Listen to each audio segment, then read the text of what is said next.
ଦେଢଶୁର କାହିଁକି ଭାଇ ବୋହୂକୁ ଛୁଏଁ ନାହିଁ? କଣ ରହିଛି ଏହାର ରହସ୍ୟ?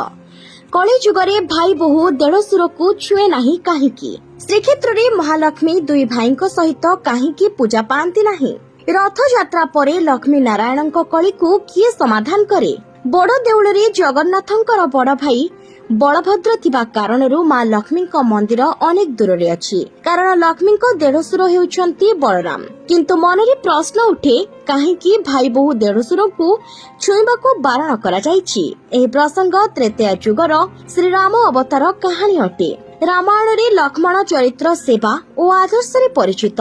ବନବାସ ସମୟରେ ଲକ୍ଷ୍ମଣ ଭାଉଜ ସୀତାଙ୍କ ପାଖାପାଖି ରହୁଥିଲେ ମଧ୍ୟ ସେ କେବେ ସୀତାଙ୍କ ମୁଖ ମଧ୍ୟ ଦେଖିନଥିଲେ କି ସୀତାଙ୍କୁ ଛୁଇଁ ନଥିଲେ। ଭାଉଜଙ୍କୁ ଇଷ୍ଟ ଦେବୀର ସମ୍ମାନ ଦେଇ 14 ବର୍ଷ କାଳ ବନବାସ ଅତିବାହିତ କରିଥିଲେ। ସୀତାଙ୍କ ଅଗ୍ନି ପରୀକ୍ଷା ସମୟରେ ଲକ୍ଷ୍ମଣ କହିଥିଲେ, ମୁଁ ଯଦି ବଡ଼ ଭାଇ ହୋଇଥାନ୍ତି ଏହି ଅନ୍ୟାୟ ଅଧର୍ମରେ ଅସ୍ତ୍ର ଧରିବାକୁ ପଛାଇ ନଥାନ୍ତି। ଶ୍ରୀରାମ ଲକ୍ଷ୍ମଣଙ୍କୁ ଦ୍ୱାପର ଯୁଗରେ ବଡ଼ ଭାଇ ହେବାର ବରଦାନ ଦେଇଥିଲେ। ରାମଚନ୍ଦ୍ର ଆଦେଶ ଦେଇଥିଲେ ଯେତେବେଳେ ସୀତା ମାତାଙ୍କୁ ଘନ ଜଙ୍ଗଲରେ ଛାଡ଼ିଦେବା ପାଇଁ, ସେଇଠୁ ଲକ୍ଷ୍ମଣ କହିଥିଲେ, ମୁଁ ଯଦି ବଡ଼ ଭାଇ ହୋଇଥାନ୍ତି ତାହେଲେ ମୁଁ ତୁମର ଆଦେଶ ମାନିବାକୁ ବାଧ୍ୟ ହୋଇନଥାନ୍ତି। ସେଇଠୁ ରାମଚନ୍ଦ୍ର ବରଦାନ ଦେଇଥିଲେ କଳିଯୁଗରେ ବଡ଼ ଭାଇ ହେବା ପାଇଁ।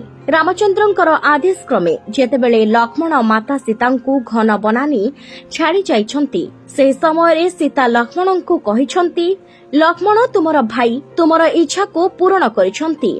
କଳିଯୁଗରେ ତୁମେ ବଡ଼ ଭାଇ ହେଲେ ମୋର ଦେଢଶୁର ହେବ।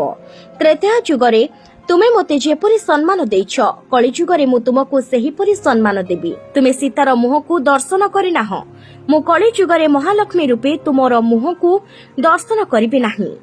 ଓଢ଼ଣା ଭିତରେ ମୁହଁ ଲୁଚାଇ ଭାଇ ବୋହୂର ପରିଚୟ ଦେବି। ତୁମେ ସୀତାର ପାଦକୁ ଦର୍ଶନ କରି ପ୍ରଣାମ କରିଛ। ଲକ୍ଷ୍ମୀ ନାରାୟଣଙ୍କ କଳି ସମୟରେ ତୁମେ ବଳଭଦ୍ର ହୋଇ ଯେତେବେଳେ କଳି ସମାଧାନ କରିବ, ମୁଁ ମହାଲକ୍ଷ୍ମୀ ହୋଇ ତୁମର ପାଦ ଦର୍ଶନ କରି ପ୍ରଣାମ କରିବି।